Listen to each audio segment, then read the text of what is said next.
Hi ಸ್ನೇಹಿತರೆ, ನಾನು ಮಂಜುನಾಥ್ ಸಾಧನಾ academy ಶಿಕಾರಿಪುರದಿಂದ. ಸ್ನೇಹಿತರೆ, UPSC ಪರೀಕ್ಷೆ ಅನ್ನೋದು not a difficult exam, it's a different exam ಅನ್ನೋದು India4IAS ಕೋಚಿಂಗ್ ಸೆಂಟರ್ನ ಒಂದು ಧ್ಯೇಯವಾಕ್ಯ.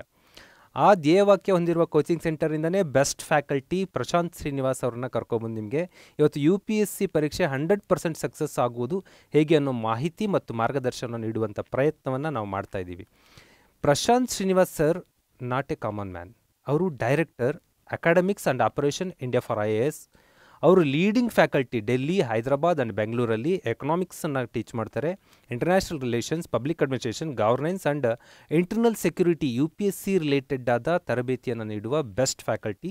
2015 ನಂತರದಲ್ಲಿ ಇವರು ಸುಮಾರು 5-6 ವರ್ಷಗಳ ಟೀಚಿಂಗ್ ಎಕ್ಸ್ಪೀರಿಯೆನ್ಸನ್ನು ಹೊಂದಿದ್ದಾರೆ. 2016ನಲ್ಲಿ ಇವರು ಪರ್ಸನಾಲಿಟಿ ಟೆಸ್ಟ್ ಕೊಟ್ಟಿದ್ದಾರೆ UPSC ಸಿವಿಲ್ ಸರ್ವಿಸ್ ಎಕ್ಸಾಮ್ಗೆ, ಮತ್ತು ಸೆಲೆಕ್ಟೆಡ್ ಆ್ಯಸ್ ACIO ಆಗಿ IBಗೆ ಆಯ್ಕೆ ಆಗಿದ್ದರು. ಬಟ್ ತಮ್ಮ ಪ್ಯಾಷನ್ ಟೀಚಿಂಗ್ ಇರೋ ಕಾರಣಕ್ಕೆ ಆ ಹುದ್ದೆಗೆ ಜಾಯಿನ್ ಆಗದೆ ಇವತ್ತು ಟೀಚಿಂಗ್ ಫೀಲ್ಡಲ್ಲೇ ತಮ್ಮನ್ನು ಸಂಪೂರ್ಣವಾಗಿ ತೊಡಸ್ಕೊಂಡಿದ್ದಾರೆ ಪ್ರಶಾಂತ್ ಶ್ರೀನಿವಾಸ್ ಸರ್. ಇವತ್ತು India4IASನಲ್ಲಿ ಅಕಾಡೆಮಿಕ್ಸ್ ಆ್ಯಂಡ್ ಆಪರೇಷನ್ ಡೈರೆಕ್ಟರ್ ಆಗಿ ಮತ್ತು ಈ ಮೇಲೆ ತಿಳಿಸಿದ ವಿಷಯಗಳ ಒಬ್ಬ ಬೆಸ್ಟ್ ಫ್ಯಾಕಲ್ಟಿಯಾಗಿ ಕೆಲಸ ಮಾಡ್ತಾ ಇದ್ದಾರೆ. ಅವರು ನಿಮಗೆ ವಿಸ್ತೃತವಾದ ಮಾರ್ಗದರ್ಶನ ಕೊಡ್ತಾರೆ. ಈ ಎಲ್ಲ ಅತ್ಯುತ್ತಮ ಕಾರ್ಯಕ್ರಮ ಮೂಡಿಬರಲು ನಮಗೆ ನೆರವಾಗ್ತಾ ಇರೋರು CO ಶ್ರೀನಿವಾಸ್ ಸರ್, India4IAS. ಇವರು ಕನ್ನಡಿಗರನ್ನು ಹೆಚ್ಚು UPSC ಪರೀಕ್ಷೆಗೆ ಸಿದ್ಧಗೊಳಿಸಬೇಕು ಅಂತ ಹೇಳಿ ಉದ್ದೇಶ ಇಟ್ಕೊಂಡೇ ಈ ಸಂಸ್ಥೆನ ಆರಂಭ ಮಾಡಿದ್ದಾರೆ. ತುಂಬ ಸ್ಕಾಲರ್ಶಿಪ್ ಪ್ರೋಗ್ರಾಮ್ಗಳನ್ನು ಮಾಡಿ ಬಡ ಮಕ್ಕಳಿಗೂ ಕೂಡ ತರಬೇತಿ ಕೊಡುವಂಥ ಪ್ರಯತ್ನ ಮಾಡ್ತಾರೆ. ನೀವು ವೆಬ್ಸೈಟ್ India4IAS.comನಲ್ಲಿ ಅದರ ಹೆಚ್ಚಿನ ಮಾಹಿತಿಯನ್ನು ಪಡ್ಕೋಬೋದು, ಮತ್ತು ಮೇಲೆ ಕೊಟ್ಟಿರುವ ಬೋರ್ಡ್ಲೈನ್ ನಂಬರ್ಗಳನ್ನು ಸಂಪರ್ಕಿಸಿ India4IAS ಬಗ್ಗೆ ಹೆಚ್ಚಿನ ಮಾಹಿತಿ ಪಡಿಬೋದು. Thanks to Srinivas sir. ನಿಮ್ಮ ಸಹಕಾರದೊಂದಿಗೆ ಇವತ್ತೊಂದು ಅದ್ಭುತವಾದ ಪ್ರೋಗ್ರಾಮನ್ನು ಪ್ರಶಾಂತ್ ಸರ್ ಮೂಲಕ ನಮ್ಮ ಸಾಧನದ ವೀಕ್ಷಕರಿಗಾಗಿ ನೀಡ್ತಾ ಇದ್ದೀವಿ. ಎಲ್ಲರೂ ಇದರ ಸದುಪಯೋಗ ಪಡಿಸ್ಕೋಬೇಕು ಅಂತ ವಿನಂತಿ ಮಾಡ್ಕೋತೀನಿ. Namaste. Very warm welcome. Today we are here to understand the what, why and how about civil services. The times that we are living in is a very interesting time. ನೋಡಿ, ನಮ್ಮ ಮಧ್ಯೆ ಒಂದು ಯುದ್ಧ ನಡೆದಿಲ್ಲ, ಎಲ್ಲೂ ಒಂದು ಬಾಂಬ್ ಬಿದ್ದಿಲ್ಲ, and still the entire world experienced a lockdown for 6 months and more last year. And when we all felt that this is over, ನಾವು ಮತ್ತೊಂದು ಲಾಕ್ಡೌನ್ ಕಡೆಗೆ ಮುಖ ಮಾಡಿದ್ದೀವಿ. And schools are not running, colleges are being close down, ಸಾಕಷ್ಟು ವಿಷಯಗಳು ನಮ್ಮ ಓದಿನಲ್ಲಿ everything is going online. So at this point of time most of us have this question, where are we heading? ಪ್ರತಿ ಬಾರಿನೂ ಯುವಕರಿಗೆ ಒಂದು ಪ್ರಶ್ನೆ ಕೇಳ್ತೀವಿ, ಮುಂದಿನ 5 ವರ್ಷಗಳಲ್ಲಿ ನಿಮ್ಮನ್ನು ನೀವು ಎಲ್ಲಿ ನೋಡೋಕ್ಕೆ ಇಷ್ಟಪಡ್ತೀರಾ ಅಂತ. So there were answers which were largely clear. I want to become an engineer, a software engineer, and then work in such a company. I want to become a doctor, pursue my post graduation in this area. I want to become an entrepreneur. So ideas were certainly clear. But ಈಗಿನ ಪರಿಸ್ಥಿತಿ and ಇಲ್ಲಿ ನಡೀತಾ ಇರುವಂಥ ಬೆಳವಣಿಗೆಗಳನ್ನು ನೋಡಿದ್ರೆ ಯಾವುದನ್ನು ನಾನು ಆಯ್ಕೆ ಮಾಡ್ಕೊಳ್ಳಿ, ಇದು ಎಷ್ಟು ದಿವಸ ಹೀಗೆ ಇರುತ್ತೆ ಅನ್ನೋ ಪ್ರಶ್ನೆ ನಮ್ಮೆಲ್ಲರನ್ನೂ ಕಾಡ್ತಾ ಇದೆ. At that point of time, there is one option which we consider is a golden opportunity and a dream which larger part of India sees. But kind of call it a paradox or a tragedy. The problem is we have very less information about this idea of civil services. ನಮ್ಮ ದಿನನಿತ್ಯದ ಜೀವನದಲ್ಲಿ ನಾವು ಸಾಕಷ್ಟು ಬಾರಿ ಒಬ್ಬ IAS ಆಫೀಸರ್ನ, ಒಬ್ಬ ಜಿಲ್ಲಾಧಿಕಾರಿನ, ಒಬ್ಬ police ವರಿಷ್ಠಾಧಿಕಾರಿನ ಸಾಕಷ್ಟು ಬಾರಿ ನೋಡ್ತೀವಿ, ನಾವು ಎಕ್ಸ್ಪೀರಿಯನ್ಸ್ ಕೂಡ ಮಾಡ್ತೀವಿ. ಸಾಕಷ್ಟು ತಂದೆ ತಾಯಂದರಿಗೆ ನನ್ನ ಮಕ್ಕಳು ಕೂಡ ಈ ಒಂದು ಉನ್ನತ ಹುದ್ದೆಗೆ ಹೋಗಬೇಕು, ಇಲ್ಲಿ ನಾನು ನನ್ನ ಮಕ್ಕಳು ನೋಡಬೇಕು ಅನ್ನೋ ಆಸೆ ಕೂಡ ಇರುತ್ತೆ. ಬಟ್ ಅದು ಆಸೆ ಆಗಿರೋದ್ರ ಜೊತೆಗೆ ಇಲ್ಲಿಗೆ ತಲುಪಬೇಕು ಅಂದರೆ ಹೇಗೆ, ಯಾವಾಗ ನಾವು ಇದಕ್ಕೆ ಓದೋಕ್ಕೆ ಶುರು ಮಾಡಬೇಕು, ಏನಿದನ್ನು ಓದಬೇಕು ಅನ್ನೋದ್ರ ಬಗ್ಗೆ ನಮಗೆ ಅರಿವಿರಲ್ಲ, ಆ ಅವೇರ್ನೆಸ್ ಇರೋದಿಲ್ಲ. ಸಾಕಷ್ಟು ಬಾರಿ ನಮಗೆ ಬರೋ ಕರೆಗಳಲ್ಲಿ ಅಥವಾ ನಮಗೆ ಬರೋ ಸಂದೇಶಗಳಲ್ಲಿ ನನ್ನ ಮಗನ್ನ IAS ಮಾಡಬೇಕು ಹೇಗೆ ಅಂತ 10ನೇ ಕ್ಲಾಸಿಂದನೇ ಕೇಳೋರು ಇರ್ತಾರೆ. So today we are here to answer this specific question, and that is why we say civil services, what, why and how.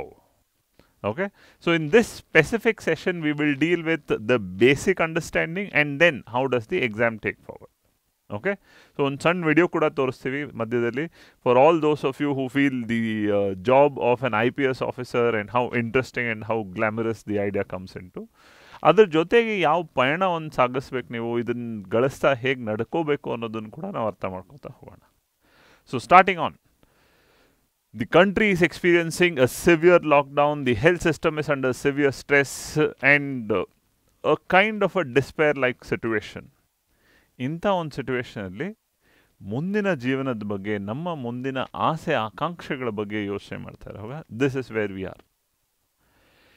V finish graduation, we also finish post-graduation. Some of you might be in your final year post-graduation, some of you might be in your second year, third year degree.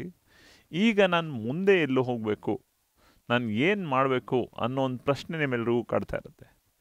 10ನೇ class ಆದಮೇಲೆ ಏನು ಮಾಡಬೇಕು ಅಂದರೆ, PUC ಮಾಡ್ತೀವಿ, ಅದರಲ್ಲಿ science ಮಾಡ್ತೀವಿ, ಅಲ್ಲಿ arts ಮಾಡ್ತೀವಿ, ಒಂದು ಫಿಕ್ಸ್ಡ್ ಕಾಂಬಿನೇಷನ್ ಇದೆ, ಎಲ್ಲರೂ ಕೂಡ ಒಂದು ಕಾಂಬಿನೇಷನ್ ಹೋಗ್ತೀವಿ. 12th ಸ್ಟ್ಯಾಂಡರ್ಡ್ ಅಥವಾ ನಿಮ್ಮ ಸೆಕೆಂಡ್ PUC ನಂತರ ನೀವೆಲ್ಲಿ ಹೋಗ್ತೀವಿ ಅನ್ನೋದಕ್ಕೆ ಒಂದು ಡಿಗ್ರಿ ಇದೆ. ಡಿಗ್ರಿಯಲ್ಲಿ ನಿಮಗೆ ಆರ್ಟ್ಸ್ ಇದೆ, ಕಾಮರ್ಸ್ ಇದೆ, ಸೈನ್ಸ್ ಇದೆ, ಇಂಜಿನಿಯರಿಂಗ್ ಇದೆ, ಮೆಡಿಸಿನ್ ಇದೆ ಅಂತ ಹೇಳ್ಬಿಟ್ಟು ಅಲ್ಲೂ ಕೂಡ ಕಾಂಬಿನೇಷನ್ಸ್ ಫಿಕ್ಸ್ಡ್ ಇದೆ. ಬಟ್ ಈ ಡಿಗ್ರಿ ನಂತರ ರೈಟ್ ನಮ್ಮ ವೃತ್ತಿ ಜೀವನ ಹೇಗೆ ನಾವು ಮುಂದುವರಿಸ್ತೀವಿ ಅನ್ನೋ ಪ್ರಶ್ನೆಗೆ ಸಾಕಷ್ಟು ಬಾರಿ there are no fixed answers. So in this line of thought, where and what are the options? When you look at those options, probably these are some of them. So, if you are interested in core subjects, now we are students of engineering, I am an electronics engineer, so na electronics alli one specific subject nange tumba interest ide, idu nan mattashtu odana. I am a BSc physics student, so physics alli nange specific interest ide, so nan physics an mattashtu odana. So core subjects mele interest iroru adra mele post graduation ಮಾಡಬಹುದು, ನಂತರ ಅದರಲ್ಲೇ research ಕೂಡ ಮಾಡಬಹುದು. ಸಾಕಷ್ಟು ಬಾರಿ professional education ತೊಗೊಳ್ತಾ ಇರೋರು BE ಆಗ್ಬೋದು ಅಥವಾ BBA ಆಗ್ಬೋದು, BBM ಆಗ್ಬೋದು, ಇವತ್ತು ಕ್ಯಾಂಪಸ್ ಪ್ಲೇಸ್ಮೆಂಟ್ಸ್ ಅಂತ ಸಾಕಷ್ಟು ನಡೀತಾ ಇದೆ. ಆ್ಯಂಡ್ ಕ್ಯಾಂಪಸ್ ಪ್ಲೇಸ್ಮೆಂಟ್ಸು ನೀವೊಂದು ಕಂಪ್ನಿಗೆ ಪ್ಲೇಸ್ ಆಗ್ತೀರಾ, ಕಂಪ್ನಿಗೆ ಪ್ಲೇಸ್ ಆಗಿ ನಿಮ್ಮ ವೃತ್ತಿ ಜೀವನ ಮುಂದುವರಿಸ್ತೀರಾ. Entrepreneurship is one brilliant opportunity, especially with India becoming a hub of startups and wide array of opportunities that you have. Most of you can think of starting your own company. ನಿಮ್ಮ ಸುತ್ತಮುತ್ತಲಿನಲ್ಲೇ ನೀವೊಂದು ಓಲಾ ನೋಡ್ತೀರಾ, ಒಂದು Uber ನೋಡ್ತೀರಾ, ಒಬ್ಬ ಫ್ಲಿಪ್ಕಾರ್ಟ್ ನೋಡ್ತೀರಾ, Zomato ನೋಡ್ತೀರಾ, ಓಯೋ ನೋಡ್ತೀರಾ. All these are things that have been started by youngsters and what has started is ideas. So ನಿಮ್ಮಲ್ಲೂ ಸಾಕಷ್ಟು ಜನಕ್ಕೆ ಕೆಲವು ಐಡಿಯಾಸ್ ಇರ್ಬೋದು, ಅದನ್ನು ನಾನು ಮುಂದುವರಿಸಿ ಒಂದು ದೊಡ್ಡ ಕಂಪ್ನಿ ಬೆಳೆಸೋ ಒಂದು ಆಸೆ ಕೂಡ ಇರ್ಬೋದು. So you can pursue entrepreneurship. However, there is one option that you can also think, and that is competitive exams.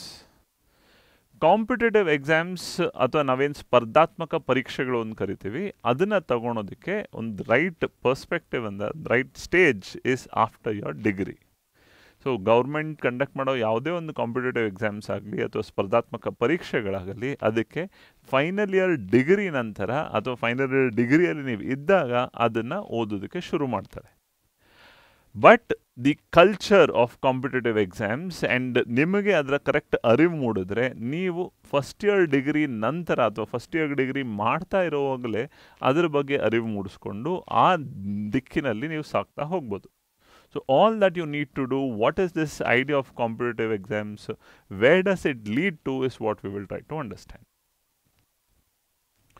So what are the different competitive exams? Now, as the glamorous name comes into, ನಮ್ಮೆಲ್ರಿಗೂ ಗೊತ್ತಿರುವಂಥ ಒಂದು ಹೆಸರು ಅಂದರೆ IAS exams. ಸಾಕಷ್ಟು ಜನರು ನಮಗೆ ಗೊತ್ತಿರಲ್ಲ that this exactly is an exam called UPSC Civil Services Exam. ಒಂದು constitutional body ಇದೆ, ಯೂನಿಯನ್ ಪಬ್ಲಿಕ್ ಸರ್ವಿಸ್ ಕಮಿಷನ್ ಅಂತ. ಯೂನಿಯನ್ ಪಬ್ಲಿಕ್ ಸರ್ವಿಸ್ ಕಮಿಷನ್ ಪ್ರತಿ ವರ್ಷ ಒಂದು ಎಕ್ಸಾಮ್ ಕಂಡಕ್ಟ್ ಮಾಡುತ್ತೆ. ಲೋಕಸೇವಾ ಆಯೋಗ ಇದು ಕಂಡಕ್ಟ್ ಮಾಡೋ ಎಕ್ಸಾಮ್ನ ಸಿವಿಲ್ ಸರ್ವಿಸಸ್ ಎಕ್ಸಾಮ್ ಅಂತೀವಿ. ಸಿವಿಲ್ ಸರ್ವಿಸಸ್ ಎಕ್ಸಾಮಲ್ಲಿ ಸುಮಾರು 26 ಪದವಿಗಳಿಗೆ, ಪೋಸ್ಟ್ಗಳಿಗೆ ನೀವು ಎಕ್ಸಾಮ್ ಬರೀತೀರಾ, ಒಂದೇ ಎಕ್ಸಾಮ್. ಈ ಎಕ್ಸಾಮಲ್ಲಿ ಒಂದು 3 ಸ್ಟೇಜ್ ಇರುತ್ತೆ, ಅದನ್ನು ಮುಂದೆ ಯೋಚನೆ ಮಾಡೋಣ. ಅದೇ ರೀತಿ ಹೇಗೆ ಸೆಂಟ್ರಲ್ ಲೆವೆಲಲ್ಲಿ ನಿಮಗೆ UPSC ಕಂಡಕ್ಟ್ ಮಾಡೋ ಸಿವಿಲ್ ಸರ್ವಿಸಸ್ ಎಕ್ಸಾಮ್ ಇದೆ, ಪ್ರತಿಯೊಂದು ಸ್ಟೇಟ್ ಲೆವೆಲಲ್ಲೂ ಕೂಡ ನಿಮಗೆ ಸ್ಟೇಟ್ನ ಸಿವಿಲ್ ಸರ್ವಿಸಸ್ ಎಕ್ಸಾಮ್ಸ್ ಇದೆ. ಸೊ ಕರ್ನಾಟಕದಲ್ಲಿ ನಿಮಗೆ ಕರ್ನಾಟಕ ಲೋಕಸೇವಾ ಆಯೋಗ ಇದೆ, ಸೊ ಅದನ್ನು ನಾವು KPSC ಅಂತ ಕರಿತೀವಿ, Karnataka Public Service Commission. And the top most post is something that we talk of an additional commissioner, assistant commissioners post, which is KAS, Karnataka Administrative Services. So that's again the name that most of us know. ನಾವು IAS KS ಬಗ್ಗೆ ಸಾಕಷ್ಟು ಜನಕ್ಕೆ ನಮ್ಗೆ ಗೊತ್ತಿರುತ್ತೆ, but the other exams are Staff Selection Commission. So group B post ಯಾವ್ದಾವ್ದು ಇರುತ್ತೆ central ಲೆವೆಲಲ್ಲಿ, group B ಮತ್ತು ಗ್ರೂಪ್ ಸಿ ಪೋಸ್ಟ್ಗಳಿಗೆಲ್ಲ ಕೂಡ staff Selection commission exams conduct ಮಾಡುತ್ತೆ. ಬ್ಯಾಂಕಿಂಗ್ ಎಕ್ಸಾಮ್ಸ್ ಕೂಡ ಇದೆ, IBPS ಬ್ಯಾಂಕ್ ಎಕ್ಸಾಮ್ಸ್ ಕಂಡಕ್ಟ್ ಮಾಡುತ್ತೆ, ಆ್ಯಂಡ್ ಅದರ್ ಕೆಲವು ಬ್ಯಾಂಕ್ಸು ತಮ್ಮದೇ ಆದ PO ಎಕ್ಸಾಮ್ಸನ್ನು ಕಂಡಕ್ಟ್ ಮಾಡುತ್ತೆ. ಇದಾದ ನಂತರ ಸಾಕಷ್ಟು ಗ್ರೂಪ್ ಸಿ ಮತ್ತು ಗ್ರೂಪ್ ಡಿ ಎಕ್ಸಾಮ್ಸ್ ಇವೆ, ಸೆಂಟ್ರಲ್ ಲೆವೆಲಲ್ಲೂ ಕೂಡ ಸ್ಟೇಟ್ ಲೆವೆಲಲ್ಲೂ ಕೂಡ. ಸೊ ಈ ರೀತಿ ಸ್ಪರ್ಧಾತ್ಮಕ ಪರೀಕ್ಷೆಗಳು ಅಂತ ಯೋಚನೆ ಮಾಡಿದಾಗ you have a wide array opening up to you. And a very big update that comes to you is the government has decided to club most of these Group B and Group C exams into one common entrance test. National recruitment agency ಅಂತ ಒಂದು agency ತಂದು ಆ agency through ಒಂದು common entrance test ನಡೆಸ್ತಾರೆ. ಆ entrance ಟೆಸ್ಟಲ್ಲಿ ನೀವು ತಗೊಳ್ಳೋ marks basis ಮೇಲೆ ನಿಮಗೆ ಒಂದು ರ್ಯಾಂಕ್ ಕಾರ್ಡ್ ಅಂತ ಕೊಡಲಾಗುತ್ತೆ. ಆ ರ್ಯಾಂಕ್ ಕಾರ್ಡು ನಿಮಗೆ 2 ವರ್ಷಗಳ ಮಾನ್ಯತೆ ಇರುತ್ತೆ. If you are not happy with what marks you have scored, you can always go back and write the exam once again. So ವರ್ಷದಲ್ಲಿ 2 ಬಾರಿ ಎಕ್ಸಾಮ್ ನಡೆಯುತ್ತೆ. ಸೊ ಈ ಒಂದು ಹೊಸ ಪ್ರಯತ್ನವನ್ನು ಕೇಂದ್ರ ಸರ್ಕಾರ ಹುಟ್ಟುಹಾಕಿದೆ. To ensure that students need not write multiple exams, rather one exam which opens opportunities. Because ಆ ಸ್ಕೋರ್ ಕಾರ್ಡಲ್ಲಿರೋ ಸ್ಕೋರ್ ಬೇರೆ ಎಲ್ಲ ಗೌರ್ಮೆಂಟ್ ಸರ್ವಿಸಸ್ಗೂ ಕೂಡ ವ್ಯಾಲಿಡ್ ಆಗುತ್ತೆ. ಆ್ಯಂಡ್ ಯು ನೆವರ್ ನೋ, ಕೆಲವು ಪ್ರೈವೇಟ್ ಸೆಕ್ಟರ್ ಕೂಡ ಇದೇ ಸ್ಕೋರ್ ಕಾರ್ಡಲ್ಲಿರೋ ಸ್ಕೋರ್ಸ್ನ ಕನ್ಸಿಡರ್ ಮಾಡಿ they may open up. Okay, so these are the different competitive exams that comes up to you. Now this is one thing that we generally deal, right? ಸಾಕಷ್ಟು ಚಲನಚಿತ್ರಗಳು ನೋಡಿರ್ತೀರಾ, ಅದರಲ್ಲಿ ಕೆಲವು ಏಜೆಂಟ್ಸನ್ನು ನೋಡಿರ್ತೀರಾ. ಸೊ ನಾನು ರಾ ಸೇರಬೇಕು, ನಾನು IB ಸೇರಬೇಕು, ನಾನು ನ್ಯಾಷನಲ್ ಸೆಕ್ಯೂರಿಟಿ ಗಾರ್ಡಿಗೆ ಸೇರಬೇಕು ಅನ್ನೋ ಒಂದು ಆಸೆ ಸಾಕಷ್ಟು ಜನರಲ್ಲಿ ಮೂಡಿರುತ್ತೆ. ಸೊ ಆಪರೇಷನ್ 999ಇಂದ ಹಿಡಿದು ಏಜೆಂಟ್ ವಿನೋದಿಂದ ಹಿಡಿದು ಸಾಕಷ್ಟು ಮೂವಿಗಳಲ್ಲಿ ಈ ರಾ ಏಜೆಂಟ್ಸನ್ನ ಅಥವಾ ಈ IB ಏಜೆಂಟ್ಸನ್ನು ನೋಡಿ ನಾನು ಒಬ್ಬ ಇಂಟೆಲಿಜೆನ್ಸ್ ಆಫೀಸರ್ ಆಗಬೇಕು ಅನ್ನೋ ಒಂದು ಕನಸಾಗಲಿ ಅಥವಾ ಒಂದು there is a fantasy that most of you follow. So if that is the case, let us clarify that most of these agencies have no direct recruitment, especially things like RAW, IB or NSG have no direct recruitments. They are drawn from various other services based on performance. So ಚಲನಚಿತ್ರಗಳಲ್ಲಿ ನೀವು ನೋಡೋದಕ್ಕಿಂತ in reality what happens is from your own services, if you are very well performing and if you have the right aptitude and attitude, then you are drawn into these services. So IPS ಸರ್ವಿಸಿಂದ ಆಗ್ಬೋದು ಅಥವಾ ಯಾವುದೇ ಒಂದು other government ಸರ್ವಿಸಿಂದ ಆಗ್ಬೋದು, if with the right attitude aptitude you are drawn into these services at different level. So there are people from railway services also going and working in NTRO and becoming part of the national service as such. However, there is one post called the Assistant Central Intelligence Officer, which is a Group C post and now upgraded to Group B. This is directly into Intelligence Bureau. So this is one picture that most of the people who dream of becoming an IAS officer have in mind. So IAS ಅಂದಿದ ತಕ್ಷಣ ಅದರದೇ ಆದ ಒಂದು glamour associated ಇರುತ್ತೆ, ಅದರದೇ ಆದ ಒಂದು ಛಲ, ಒಂದು ದೃಢ ಮನಸ್ಸು, ನಾ ಇದು ಮಾಡಬೇಕು, ನನಗೆ ಈ ಥರ ಒಂದು ಪವರ್ ಇರುತ್ತೆ, ನಾ ಈ ಒಂದು ಚೇಂಜ್ ತರಬೇಕು ಅಂತ. ಸಾಕಷ್ಟು ವಿದ್ಯಾರ್ಥಿಗಳ ಜೊತೆ, ಆಸ್ಪಿರೆಂಟ್ಸ್ ಜೊತೆ ನಾವು ಮಾತಾಡಿ, why do you want to become a civil servant ಅಂದಾಗ, I want to bring a change in a society, I want to be part of the change ಅನ್ನೋ ಒಂದು ಉತ್ತರಗಳನ್ನ ನೋಡ್ತೀವಿ. So it's a glamour associated, and on the other side a lot of service orientation that comes. So when you talk of civil services, or what you call IAS, it is Indian Administrative Service, and as we said, it is about the UPSC which conducts this exam. And in general, this is the pinnacle of all competitive exams, the highest position anybody can enter into civil services, and in terms of competitiveness and difficulty, it is the mother of all exams. ಯಾಕೆ ಹೀಗೆ ಹೇಳ್ತೀವಿ ಅಂತಂದರೆ, ನೋಡಿ, civil services exam ಅನ್ನೋದು ಬ್ರಿಟಿಷರು ಭಾರತವನ್ನು ಆಳ್ತಾ ಇದ್ದಿದ್ದ ಕಾಲದಿಂದ ನಡ್ಕೊಂಡು ಬಂದಿದೆ. ಆದರೂ ಕೂಡ it remains one of the most relevant and specific exam. The most dynamic nature of the exam pattern that it conducts, the syllabus, the way questions are asked, and every year the way they are orienting the syllabus to everything that is happening around you. ನಾವು ಒಂದು ಪ್ರಶ್ನೆ ತೋರಿಸ್ತೀನಿ ನಿಮಗೆ ಲಾಸ್ಟಲ್ಲಿ, right? Recent ಎಕ್ಸಾಮಲ್ಲಿ ಬಂದಿದ್ದ ಒಂದು ಪ್ರಶ್ನೆ. ಆ ಒಂದು ಪ್ರಶ್ನೆ ನೋಡಿದಾಗ ನಿಮ್ಗೆ ಗೊತ್ತಾಗುತ್ತೆ this is not about any rocket science, right? So ಹಾಗೆ ಹೋಗ್ತಾ ಹೋದರೆ, I mean what is this in civil services? The idea of IAS ಅನ್ನು, it's a very challenging job, very dynamic job. ನಿಮ್ಮ ಸುತ್ತಮುತ್ತಲೇ ನೋಡ್ತಾ ಇದ್ದೀರಾ, ಕೋವಿಡ್ ಅನ್ನೋ ಒಂದು ಸಿಚುವೇಶನ್ ಇದೆ. ಈ ಸಿಚುವೇಶನ್ ಮಧ್ಯದಲ್ಲಿ ಗೌರ್ಮೆಂಟ್ ಸಾಕಷ್ಟು ರೂಲ್ಸನ್ನ ಮಾಡಿದ್ದಾರೆ. ಈ ಎಲ್ಲ ರೂಲ್ಸ್ನ ನಿಮ್ಮ ಲಾ ಮೇಕರ್ಸ್ ಯಾರ ಥ್ರೂ ಮಾಡಿಸ್ತಾರೆ ಅಂದರೂ ಅವರು ಕೂಡ ಸಿವಿಲ್ ಸರ್ವೆಂಟ್ಸ್. ಯಾರು ಅದನ್ನು ಆನ್ ಗ್ರೌಂಡ್ ಇಂಪ್ಲಿಮೆಂಟ್ ಮಾಡ್ತಾರೆ ಅಂದರೆ ಅವರು ಕೂಡ ಸಿವಿಲ್ ಸರ್ವೆಂಟ್ಸ್. ಸೊ ಪ್ರತಿಯೊಂದು ಜಿಲ್ಲೆಯಲ್ಲೂ, ಪ್ರತಿಯೊಂದು ಡಿಪಾರ್ಟ್ಮೆಂಟಲ್ಲೂ ಕೂಡ ಯಾರನ್ನು ನೀವು ನೋಡ್ತಾ ಇದ್ದಾರೆ ಅಂದರೆ they are all civil servant. So it's a very challenging job, it's dynamic, there is high service orientation and the opportunity to be part of the most decisive position, right?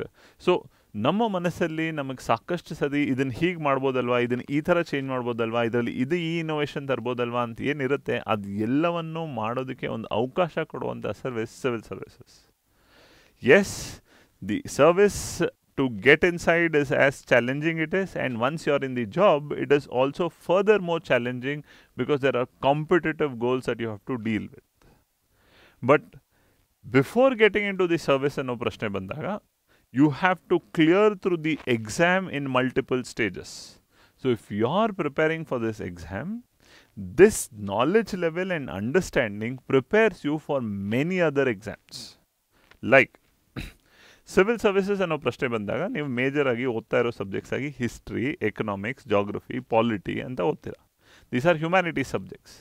And as students of science, commerce and other branches, the last time ನೀವು ಈ ಸಬ್ಜೆಕ್ಟ್ಸ್ನ ಓದಿರೋದು 10ನೇ ಕ್ಲಾಸಲ್ಲಿ. So 5-6 ವರ್ಷಗಳ gap ನಂತರ ಈ ಸಬ್ಜೆಕ್ಟ್ಸ್ನ ಓದಿದಾಗ ನೀವು general studies ಅನ್ನೋ ಐಡಿಯಾದಲ್ಲಿ ಅವೇರ್ನೆಸ್ ಬೆಳೆಸ್ಕೊಳ್ತೀರಾ. ನಡೀತಾ ಇರೋ ಒಂದು ಪ್ರತಿಯೊಂದು ವಿಷಯಗಳ ಬಗ್ಗೆ ನಿಮ್ಮದೇ ಆದ ಒಂದು ಒಪಿನಿಯನ್ ಫಾರ್ಮೇಷನ್ ಮಾಡ್ತೀರಾ, ನಿಮ್ಮದೇ ಆದ ಒಂದು ವ್ಯೂ ಫಾರ್ಮೇಷನ್ ಮಾಡ್ತೀರಾ. ಈ ಪ್ರತಿಯೊಂದಕ್ಕೂ ಕೂಡ ನಿಮಗೊಂದು ಅವಶ್ಯಕತೆ ಬೆಳೀತಾ ಹೋಗುತ್ತೆ. So that prepares you for many other exams at the central level also and at the state level also, right? ನೋಡಿ, Union Public Service Commission conduct ಮಾಡೋ ಒಂದು ಸಿವಿಲ್ ಸರ್ವಿಸಸ್ ಎಕ್ಸಾಮಲ್ಲಿ ಇಷ್ಟೆಲ್ಲ ಸರ್ವಿಸಸ್ ಇರುತ್ತೆ. ನಮಗೆ IAS ಅನ್ನೋ ಒಂದು ಪದ ಗೊತ್ತಿರುತ್ತೆ. ಸಾಕಷ್ಟು ಬಾರಿ ನಾವು ಅಂದ್ಕೊಂಡಿರ್ತೀವಿ IPS ಬೇರೆ ಎಕ್ಸಾಮು ಅಂತ. ಬಟ್ ಈ ಒಂದು ಎಕ್ಸಾಮ್ ಬರೆಯೋದ್ರಿಂದ ನಿಮಗೆ ಸುಮಾರು 26 ಸರ್ವಿಸಸ್ ಒಂದೇ ಎಕ್ಸಾಮಲ್ಲಿ ಸಿಗುತ್ತೆ, right? It's Indian administrative service, Indian foreign service, Indian police service, audit and account service, revenue service IT, P&T accounts, right? The Indian defence account service. So ಈ ರೀತಿ ಸುಮಾರು 24 ಸರ್ವಿಸ್ಗಳು ಈ ಎಕ್ಸಾಮಲ್ಲಿ ರೆಲೆವೆಂಟ್ ಇರುತ್ತೆ. India4IAS ಅನ್ನೋ ಒಂದು ಸಂಸ್ಥೆ ಮೂಲಕ ನಾವು ನಿಮಗೆ ತಲುಪಿಸ್ತಾ ಇರೋದೇನು ಅಂತಂದರೆ to ensure that the right orientation and the guidance reaches to you. So on that note, this is how, you know, the civil servants go through a rigorous training process, and this is one picture. Passing out parade ಅಂತ ಏನು ನಡೆಯುತ್ತೆ select ಆಗಿರೋ ಒಂದು IPS ಆಫೀಸರ್ಸ್ಗೆ sword of honour ಅಂತ best out going ಕೆಡೆಟ್ಗೆ ಕೊಡುವಂಥ ಒಂದು ದೃಶ್ಯ. So ಒಂದು ಸಣ್ಣ ವಿಡಿಯೋ ಪ್ಲೇ ಮಾಡೋಣ, ನಿಮ್ಗೆ ಅರ್ಥ ಆಗುತ್ತೆ ಇಲ್ಲಿ how does an IPS officer goes through. ಸಾಕಷ್ಟು ಜನ ನಮಗೆ IPS ಆಫೀಸರ್ ಅಥವಾ ಒಬ್ಬ ಪೊಲೀಸ್ ಆಫೀಸರ್ ಅನ್ನೋದ್ರ ಬಗ್ಗೆ ಒಂದು ಕುತೂಹಲ ಇರುತ್ತೆ, ಒಂದು ಫ್ಯಾಂಟಸಿ ಇರುತ್ತೆ. ಸೊ ಇದು ಹೇಗೆ ಒಬ್ಬ IPS ಆಫೀಸರ್ ಟ್ರೈನಿಂಗ್ ನಡೆಯುತ್ತೆ, ಟ್ರೈನಿಂಗ್ ಪೀರಿಯಡಲ್ಲಿ ನೀವು ಏನೆಲ್ಲ ಕಲಿತೀರಾ, ಹೇಗೆ ನಿಮ್ಮನ್ನು ಪ್ರತಿಯೊಂದು ವಿಷಯದಲ್ಲೂ ಟ್ರೈನ್ ಮಾಡ್ತಾರೆ, CRPC, IPC, ಅವ್ರ ಟ್ರೈನಿಂಗಲ್ಲಿ ಫಿಸಿಕಲ್ ಫಿಟ್ನೆಸ್ ಆಗ್ಬೋದು, ಮೂಟ್ ಕೋರ್ಟಲ್ಲಿ ಹೇಗೆ ಪ್ರೆಸೆಂಟ್ ಮಾಡಬೇಕು, ಒಂದು ಕೊಲೆ ನಡೆದಿದೆ, ಒಂದು ಆತ್ಮಹತ್ಯೆ ನಡೆದಿದೆ, ಇದಕ್ಕೆಲ್ಲ ಇನ್ವೆಸ್ಟಿಗೇಷನ್ ಹೇಗೆ ನಡೀತೆ, ಇದನ್ನೆಲ್ಲಕ್ಕೂ ಕೂಡ ನಿಮ್ಮನ್ನು ಹೇಗೆ ಪ್ರಿಪೇರ್ ಮಾಡ್ತಾರೆ ಅನ್ನೋದಕ್ಕೆ this is a video. So watch this video.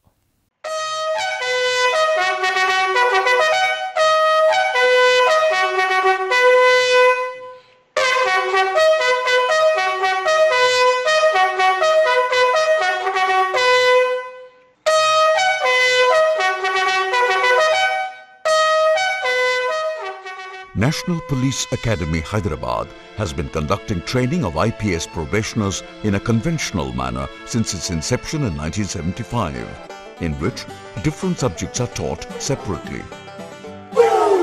In this approach, the retention of the subject and concept by trainees is much lesser as they come without any knowledge of policing. To overcome this problem, the Academy is trying to follow integrated training approach since the last few years, in which interrelated subjects are taught together, and later it is further strengthened with various simulated hands-on training modules. For this purpose, Academy conducts police station, forensic science, moot court modules to make them understand the subject in a better manner. Integrated examination in both indoor and outdoor subjects are taken to check their complete understanding of the subject. Such integrated training approach makes probationers better prepared for facing real-time situation in the field, and they do not need to ask these things from their subordinates. Investigation subject is taught with relevant section of CRPC, IPC, Evidence Act, and maintenance of public order subject so that trainees can learn all aspects of successful investigation and prosecution. Police Station Module.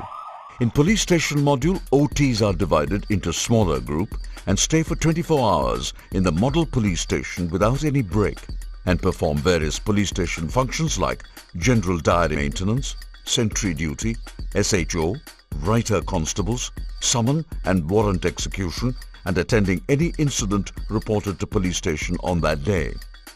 Forensic Science Simulation. For better understanding of investigation process and collection of evidence, different crimes like homicide, dowry death, road accident, etc. are simulated, and OTs are asked to do complete process of investigation from FIR to charge sheet.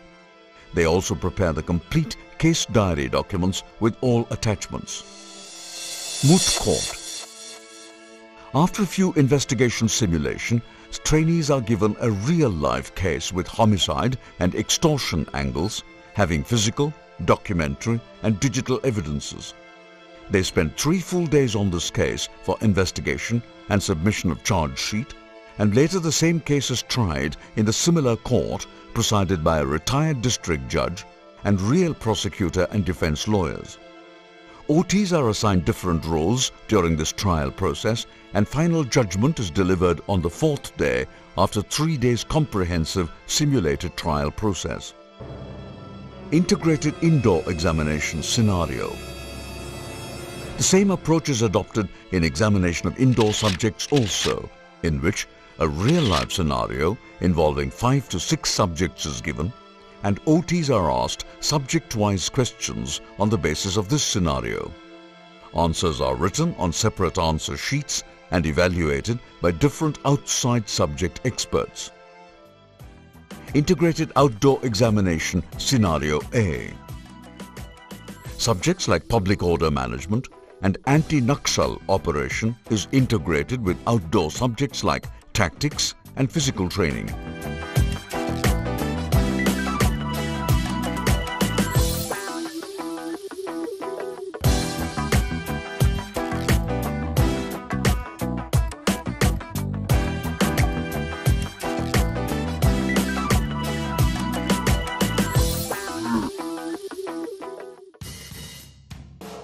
Trainers are given simulated outdoor scenario and are asked to conduct an anti-Naxal operation with assigned police contingent.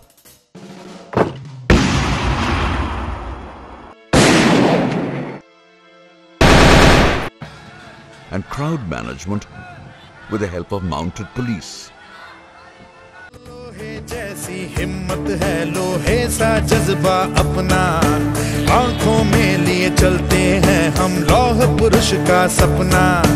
हम चलते हाथ लिए अमन प्रेम की रोशनी, देश ही दिल देश ही जान, इस देश के ही हैं हम। सरदार वल्लभ भाई पटेल राष्ट्रीय पुलिस अकेडमी, ये देश मेरा मैं देश का। सरदार वल्लभ भाई पटेल राष्ट्रीय पुलिस अकेडमी, ये देश मेरा मैं देश का।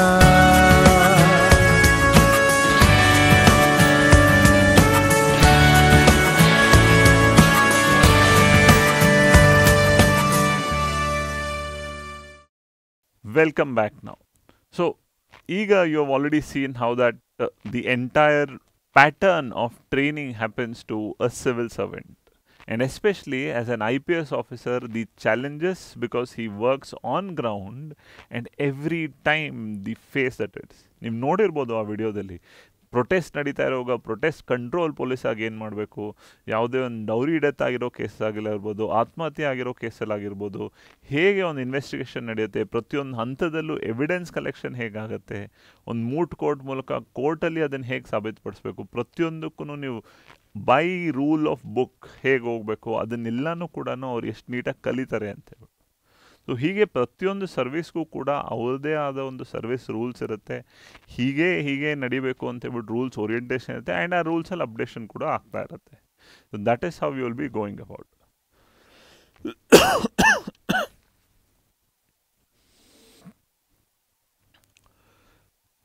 So now to clear some basic conceptions, UPSC civil services exam ಅಂತ ನಾವು ಅರ್ಥ ಮಾಡ್ಕೊಂಡಿದ್ದೀವಿ. ಈ ಎಕ್ಸಾಮನ್ನು ಯಾರೆಲ್ಲ ತೊಗೊಳ್ಬೋದು?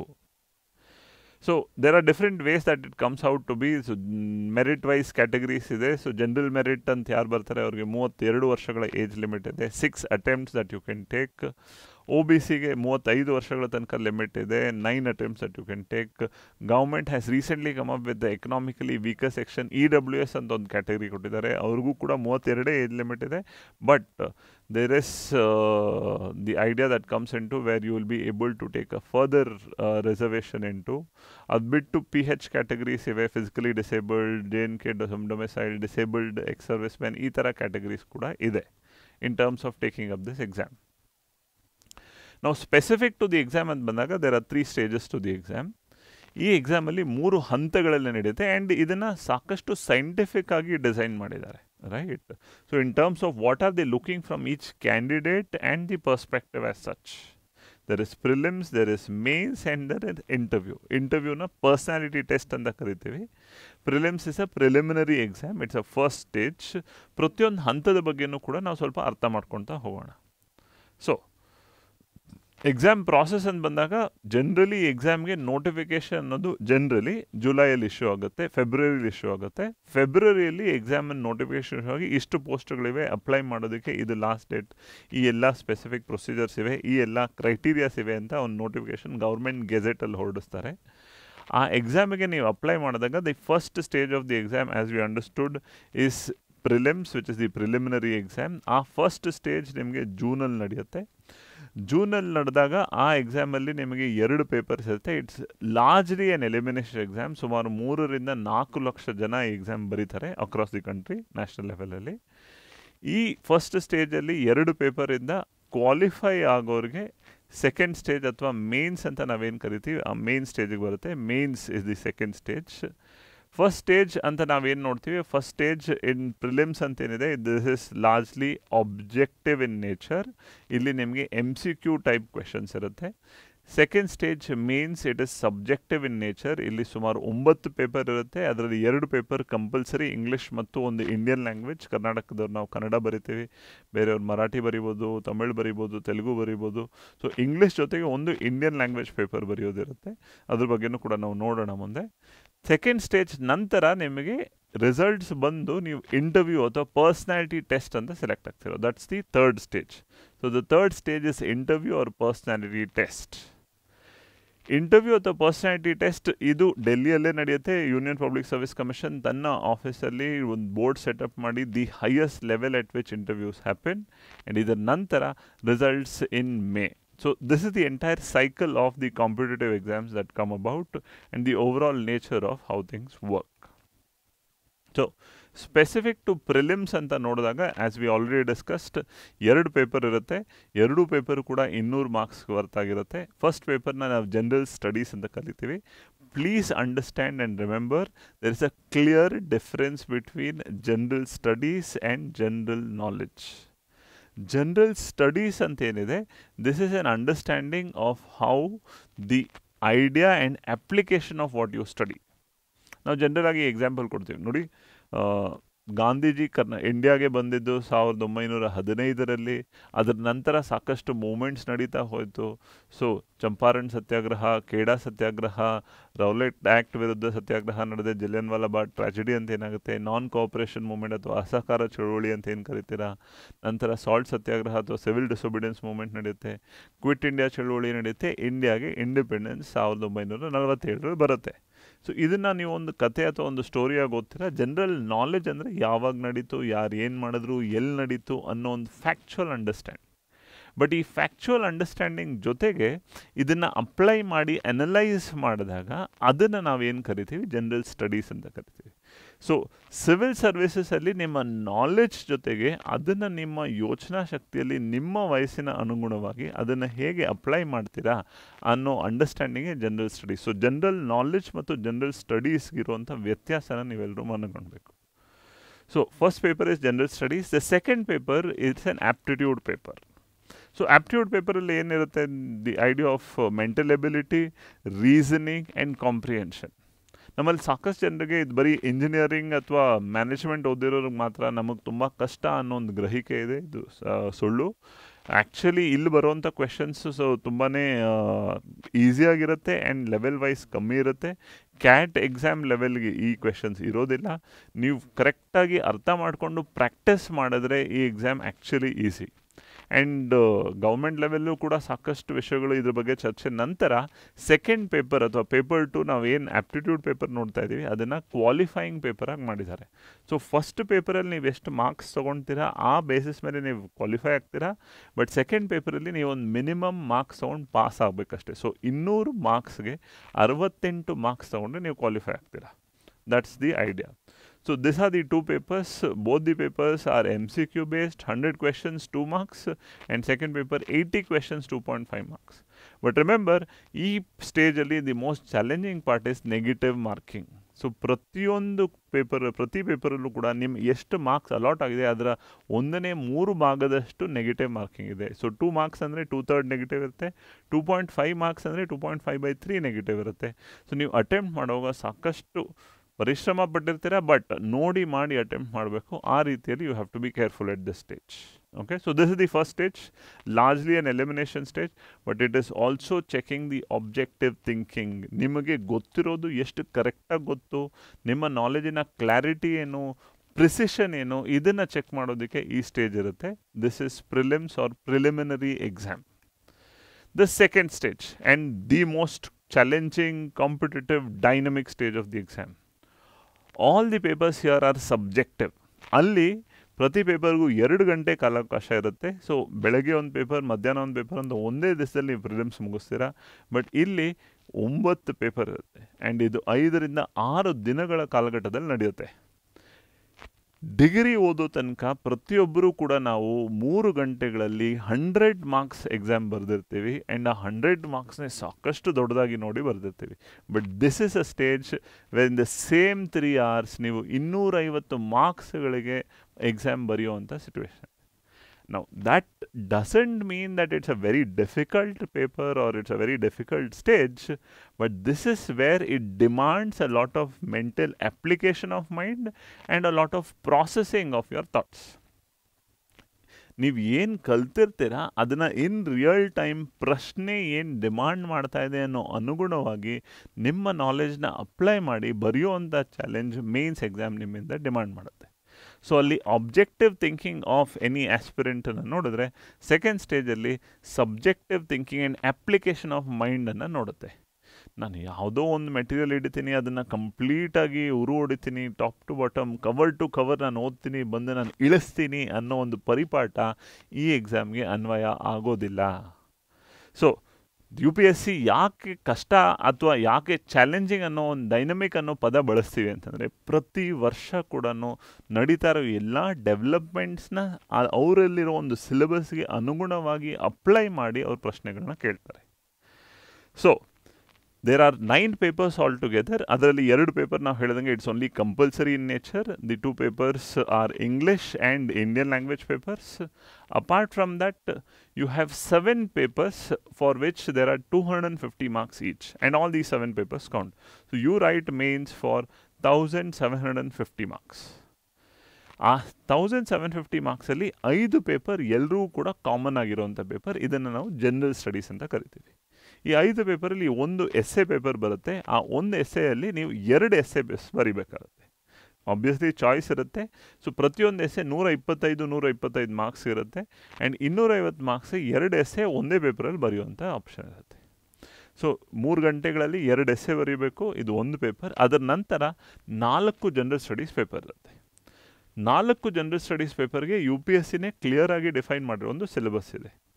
ಲಾರ್ಜ್ಲಿ ನೋಡ್ತಾ ಹೋದರೆ ಪೇಪರ್ 1ನಲ್ಲಿ ನಿಮಗೆ ಹಿಸ್ಟ್ರಿ ಇದೆ, ಸೋಷಿಯಲ್ ಇಶ್ಯೂಸ್ ಇದೆ ಮತ್ತು ಜಾಗ್ರಫಿ ಇದೆ. ಅದೇ ರೀತಿ ಪೇಪರ್ 2ಅಲ್ಲಿ ನಿಮಗೆ ಕಾನ್ಸ್ಟಿಟ್ಯೂಷನ್ ಮತ್ತು ಪಾಲಿಟಿ ಇದೆ, ಗವರ್ನೆನ್ಸ್ ಇದೆ ಮತ್ತು ಇಂಟರ್ನ್ಯಾಷನಲ್ ರಿಲೇಷನ್ಸ್, ಇಂಟರ್ನ್ಯಾಷನಲ್ ಆರ್ಗನೈಸೇಷನ್ಸ್ ಇದೆ. ಪೇಪರ್ 3ಅಲ್ಲಿ ನಿಮಗೆ economics, environment, science and technology ಮತ್ತು ಇಂಟರ್ನಲ್ ಸೆಕ್ಯೂರಿಟಿ ಇರುತ್ತೆ. Paper 4, this is a very different paper, not difficult but a different paper. Probably ಮೊದಲ ಬಾರಿಗೆ ಯಾವುದೇ ಒಂದು ಸ್ಪರ್ಧಾತ್ಮಕ ಪರೀಕ್ಷೆಯಲ್ಲಿ ಎಥಿಕ್ಸ್ನ ಟೆಸ್ಟ್ ಮಾಡುವಂಥ ಉದ್ದೇಶ UPSC ಮಾಡಿದೆ. ಆ್ಯಂಡ್ ನಾನು ಸಾಕಷ್ಟು ಬಾರಿ ಕೆಲವು ಸತಿ ಡಿಸ್ಕಸ್ ಮಾಡಿದಾಗ ಭಾರತದ ಯಾವುದೇ ಒಂದು ವಿಶ್ವವಿದ್ಯಾಲಯದಲ್ಲೂ ಕೂಡ ಎಥಿಕ್ಸ್ ಅನ್ನೋದನ್ನು ಒಂದು ಸಪ್ರೇಟ್ ಸಬ್ಜೆಕ್ಟ್ ಆಗಿ ಅಥವಾ ಒಂದು ಸಪ್ರೇಟ್ ಐಡಿಯಾ ಆಗಿ ಅಧ್ಯಯನ ಮಾಡಿಲ್ಲ. ಬಿಕಾಸ್ ಯಾರೂ ಒಬ್ಬರು ಕೂಡ ಪ್ರೊಫೆಸರ್ ಇನ್ ಎಥಿಕ್ಸ್ ಅನ್ನೋದು ಇಲ್ಲ ಅಂತ ನಾನು ಕೇಳ್ಪಟ್ಟಿದ್ದೀನಿ. ಸೊ UPSC ಯಾರನ್ನು ನಾವು ಸೆಲೆಕ್ಟ್ ಮಾಡ್ತಾ ಇದ್ದೀವಿ, ಅವ್ರು ಮಾಡೋವಂಥ ಕೆಲಸಕ್ಕೆ ಎಥಿಕ್ಸ್ ಅನ್ನೋದು ಎಷ್ಟು ಇಂಪಾರ್ಟೆಂಟ್ ಅನ್ನೋದನ್ನು ಮನಗೊಂಡು ಮೇನ್ಸಲ್ಲಿ ಒಂದು ಎಕ್ಸ್ಕ್ಲೂಸಿವ್ ಪೇಪರ್ ಆಗಿ ಎಥಿಕ್ಸ್ ಇಡ್ತಾರೆ. ಬೇರೆ ಎಲ್ಲ ಫಸ್ಟ್ 3 ಪೇಪರ್ಸ್ ನಾವೇನು ಡಿಸ್ಕಸ್ ಮಾಡಿದ್ದೀವಿ, ಅದರಲ್ಲಿ 10 ಮಾರ್ಕ್ಸ್ಗೆ, 12.5 ಮಾರ್ಕ್ಸ್ಗೆ, 15 ಮಾರ್ಕ್ಸ್ಗೆ ಪ್ರಶ್ನೆ ಕೇಳಿ 250 ಮಾರ್ಕ್ಸ್ನ ನೀವು 3 ಗಂಟೆಗಳಲ್ಲಿ ಬರೆಯುವಂಥತ್ತಂದರೆ 4ನೇ ಪೇಪರ್ ಅಥವಾ ಎಥಿಕ್ಸ್ ಪೇಪರ್ ಅಂತಾನೆ ಇದನ್ನು 2 ಪಾರ್ಟಲ್ಲಿ ಕೊಡ್ತಾರೆ, ಪಾರ್ಟ್ A ಮತ್ತು part B. Part A theoretical ಆಗಿ ಪ್ರಶ್ನೆ ಬರ್ತವೆ. ಅದರಲ್ಲಿ ಕೆಲವು ವಿಷಯಗಳನ್ನು ನಿಮಗೆ ಇದ್ರ ಬಗ್ಗೆ ಏನು ಅನಿಸುತ್ತೆ, ಈ ಒಂದು ಕೋಟ್ನ ಓದಿದಾಗ ನಿಮ್ಮ ಮೈಂಡಲ್ಲಿ ಇದ್ರ ಬಗ್ಗೆ ಏನು ಅನಿಸುತ್ತೆ, ಅಥವಾ ಒಬ್ಬ ಸಿವಿಲ್ ಸರ್ವೆಂಟ್ಗೆ ಇರಬೇಕಾದ ಮುಖ್ಯ ಕ್ವಾಲಿಟೀಸ್ ಏನು ಅದನ್ನು ಉದಾಹರಣೆಗಳ ಸಮೇತ ವಿವರಿಸಿ, ಈ ಥರ ಪ್ರಶ್ನೆ ಥಿಯರಿಟಿಕಲ್ ಪಾರ್ಟ್ ಎಲ್ಲಿ ಬಂದರೆ, ಪಾರ್ಟ್ B ಅಲ್ಲಿ ಕೇಸ್ ಸ್ಟಡೀಸ್ ಬರ್ತವೆ. ಕೇಸ್ ಸ್ಟಡೀಸಲ್ಲಿ ನಿಮ್ಮನ್ನು ಒಂದು ಸಿಚುವೇಶನ್ ಇಟ್ಟು, ನೀವು ಒಂದು ಜಿಲ್ಲೆಯ ಜಿಲ್ಲಾಧಿಕಾರಿಯಾಗಿದ್ದೀರಾ, ಅಲ್ಲಿ ನೀವು ನಿಮ್ಮಲ್ಲಿ ಬಂದಿರೋ ಒಂದು ಪ್ರಕರಣದ ಪ್ರಕಾರ ಒಂದು ಸ್ಕೂಲಲ್ಲಿ ಒಬ್ಬ ದಲಿತ ಮಹಿಳೆ ಮಿಡ್ ಡೇ ಮೀಲ್ಸ್ ಪ್ರಿಪೇರ್ ಮಾಡ್ತಾ ಇರ್ತಾರೆ. ಸೊ ಆ ಸ್ಕೂಲ್ಗೆ ಮಕ್ಕಳನ್ನ ಕಳಿಸೋದಕ್ಕೆ ಪೇರೆಂಟ್ಸ್ ಡಿನೈ ಮಾಡಿ ಸ್ಕೂಲಿನ ಅಟೆಂಡೆನ್ಸ್ ಕಮ್ಮಿ ಆಗಿಬಿಟ್ಟಿದೆ. ಇಂಥ ಒಂದು ಸಿಚುವೇಶನ್ ಪೇಪರಲ್ಲಿ ನ್ಯೂಸ್ ಕೂಡ ಆಗಿದೆ. ನೀವು ಅದೇ ಜಿಲ್ಲೆಯ ಜಿಲ್ಲಾಧಿಕಾರಿಯಾಗಿ ಇಂಥ ಒಂದು ಪ್ರಾಬ್ಲಮ್ನ ಹೇಗೆ ಸಾಲ್ವ್ ಮಾಡ್ತೀರಾ? ಈ ಥರ ಸಾಕಷ್ಟು ಸನ್ನಿವೇಶಗಳಲ್ಲಿ ನಿಮ್ಮನ್ನು ಅಳವಡಿಸಿ ನೀವು ಆ ಸನ್ನಿವೇಶಗಳಿಗೆ ಹೇಗೆ ರಿಯಾಕ್ಟ್ ಮಾಡ್ತೀರಾ ಅಂತ ಕ್ವೆಶನ್ಸ್ ಕೇಳಿದ. ಇದನ್ನು ನಾವು ಕೇಸ್ ಸ್ಟಡೀಸ್ ಅಂತ ಕೇಳ್ತೀವಿ.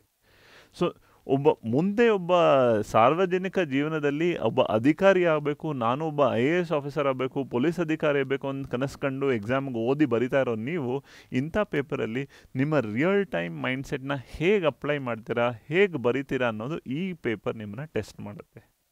And it's a paper where there is no counter questions, but many times ನಿಮ್ಮ ನಿಜ ವ್ಯಕ್ತಿತ್ವ, ನಿಮ್ಮ ನೈಜ ವ್ಯಕ್ತಿತ್ವ ಈ ಪೇಪರಲ್ಲಿ ವ್ಯಕ್ತವಾಗುತ್ತೆ. So paper 4 is a very special paper and these are 4 papers of the general studies as such. ಈ 5 ಪೇಪರ್ ಎಸ್ಸೆ ಮತ್ತು 4 ಜನರಲ್ ಸ್ಟಡೀಸ್ ಪೇಪರ್ ಎಲ್ಲರಿಗೂ ಕೂಡ ಕಾಮನ್ ಆಗಿರೋಂಥ paper. there is one exclusive idea called optional. ಸಾಕಷ್ಟು ಜನ ನೀವು degree ಮಾಡುವಾಗ, ನೀವು ಇಂಜಿನಿಯರಿಂಗ್ ಮಾಡಿರ್ಬೋದು, ಮೆಡಿಸಿನ್ ಮಾಡಿರ್ಬೋದು, ಅಥವಾ BA BCom ಯಾವುದೇ ಮಾಡಿರ್ಬೋದು, ನಿಮ್ಮ 3rd ಇಯರ್ ಅಥವಾ 4th ಇಯರ್, ಫೈನಲ್ ಇಯರ್ ಅಥವಾ ಫೈನಲ್ ಇಯರ್ನಲ್ಲಿ ನಿಮಗೆ ಎಲೆಕ್ಟಿವ್ ಅಂತ ಚೂಸ್ ಮಾಡೋ ಒಂದು ಆಪ್ಷನ್ ಇರುತ್ತೆ. ಸೊ ನೀವು ತೊಗೊಂಡಿರೋ ಕಾಂಬಿನೇಷನ್ ಬಿಟ್ಟು ಒಂದು ಹೊರಗಿನ ಸಬ್ಜೆಕ್ಟ್ನ ತೊಗೊಂಡು ಅದನ್ನು ಸ್ಪೆಸಿಫಿಕ್ ಆಗೋದು. ಅದೇ ರೀತಿ ಒಂದು ಐಡಿಯಾ UPSC ಕೂಡ ತನ್ನ ಎಕ್ಸಾಮ್ ಪ್ಯಾಟರ್ನ್ ಅಳವಡಿಸ್ಕೊಂಡಿದೆ. ಕಾಮನ್ ಆಗಿ ನೀವು ಜನರಲ್ ಸ್ಟಡೀಸ್ ಓದ್ತೀರಾ, ಎಲ್ರಿಗೂ ಕೂಡ ಅದು ಕಾಮನ್ ಇರುತ್ತೆ. ಆಪ್ಷನಲ್ ಅಂತ ಒಂದು ಸ್ಪೆಷಲೈಸ್ಡ್ ಸಬ್ಜೆಕ್ಟ್ಸ್ ತೊಗೊಳ್ಳೋವಂಥ ಒಂದು ಅವಕಾಶ. ಯಾವುದಾದ್ರೂ ಸಬ್ಜೆಕ್ಟ್ ಆಗ್ಬೋದು. ಸುಮಾರು 26 ಸಬ್ಜೆಕ್ಟ್ಗಳಿವೆ. ಇದರಲ್ಲಿ ಹ್ಯುಮ್ಯಾನಿಟೀಸ್ ಸಬ್ಜೆಕ್ಟ್ಸ್ ಇವೆ, ಇದರಲ್ಲಿ ಸೈನ್ಸ್ ಸಬ್ಜೆಕ್ಟ್ಸ್ ಇವೆ, ಇಂಜಿನಿಯರಿಂಗ್ ಸಬ್ಜೆಕ್ಟ್ಸ್ ಇವೆ, ಲಿಟ್ರೇಚರ್ ಸಬ್ಜೆಕ್ಟ್ಸ್ ಕೂಡ ಇದೆ. ಸೊ ನೀವು Kannada literature, Hindi literature, Urdu literature ಅಂತ ಲಿಟ್ರೇಚರ್ ಸಬ್ಜೆಕ್ಟ್ ತೊಗೊಳ್ಬೋದು. ಫಿಸಿಕ್ಸ್, ಕೆಮಿಸ್ಟ್ರಿ, ಬಾಟ್ನಿ, ಝುವಾಲಜಿ ಅಂತ ತೊಗೊಳ್ಬೋದು. ಮೆಕ್ಯಾನಿಕಲ್ ಇಂಜಿನಿಯರಿಂಗ್, ಸಿವಿಲ್ ಇಂಜಿನಿಯರಿಂಗ್ ಅಂತ ಕೂಡ ತೊಗೊಳ್ಬೋದು. ಅದೇ ರೀತಿ ನೀವು public administration, sociology, political science, psychology, geography ಅನ್ನೋ ಸಬ್ಜೆಕ್ಟ್ಸ್ ಕೂಡ ತೊಗೋಬೋದು. ಸೊ ಒಂದು ಆಪ್ಷನಲ್ ಚೂಸ್ ಮಾಡೋದಿರುತ್ತೆ, ಒಂದು ಆಪ್ಷನಲ್. ಈ ಒಂದು ಆಪ್ಷನಲ್ದು 2 ಪೇಪರ್ ಇರುತ್ತೆ. 250 ಮಾರ್ಕ್ಸ್ನ 2 ಪೇಪರ್ ಇರುತ್ತೆ. ಸೊ ಈ ರೀತಿ ಆಪ್ಷನಲ್ನ ವೇಟೇಜ್ 500 ಮಾರ್ಕ್ಸ್ಗೆ ಬರುತ್ತೆ.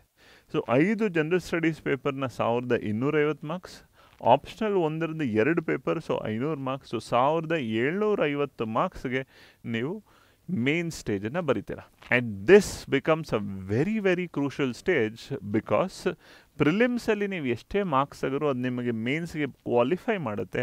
ಬಟ್ ಮೇನ್ಸಲ್ಲಿ ತೆಗೆಯೋ ಪ್ರತಿಯೊಂದು ಮಾರ್ಕ್ಸ್ ಕೂಡ ಇಂಪಾರ್ಟೆಂಟ್ ಆಗುತ್ತೆ.